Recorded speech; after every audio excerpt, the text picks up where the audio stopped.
నవదుర్గ 9 రూపాలలో శైలపుత్రి మొదటి రూపం. నవరాత్రి ఉత్సవాలలో మొదటి రోజున శైలపుత్రి దేవిని పూజిస్తారు. సతీ, భవానీ, పార్వతి, హైమవతి అని కూడా పిలువబడే శైలపుత్రి దేవిని ప్రకృతి మాత యొక్క సంపూర్ణ రూపంగా భావిస్తారు. ఈ దేవత నుదుటిపై అర్ధచంద్రుడిని కలిగి ఉంటుంది. కుడి చేతిలో త్రిశూలం, ఎడమ చేతిలో కమలం పట్టుకొని నంది అనే ఎద్దును స్వారీ చేస్తూ ఉంటుంది. ఈమె పూర్వజన్మలో దక్షుని కుమార్తెగా సతిగా జన్మించింది, శివుని భార్య. ఒకసారి దక్షుడు ఒక పెద్ద యజ్ఞం నిర్వహించి శివుడిని ఆహ్వానించలేదు. అయితే సతీ మొండిగా అక్కడికి చేరుకుంది. దానిపై దక్షుడు శివుడిని అవమానించాడు. సతీ అంకిత భావంతో ఉన్న భార్య కావడంతో తన భర్తకు చేసిన అవమానాన్ని తట్టుకోలేక యజ్ఞయాగంలో తనను తాను దహనం చేసుకుంది. తదుపరి జన్మలో ఆమె పార్వతి అనే పేరుతో హిమాలయ కుమార్తెగా జన్మించింది.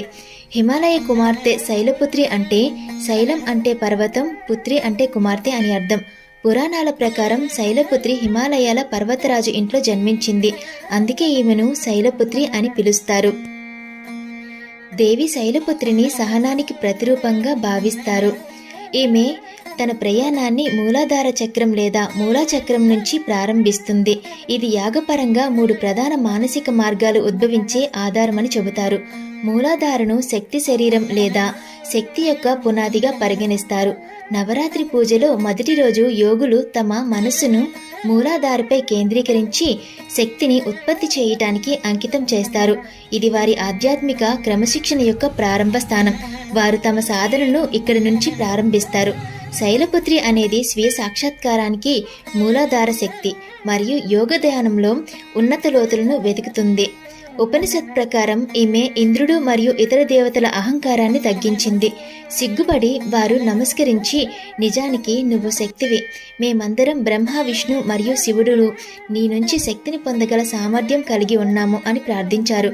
అందువలన శైలపుత్రిని బ్రహ్మ, విష్ణు మరియు శివుని శక్తి యొక్క అభివ్యక్తిగా భావిస్తారు.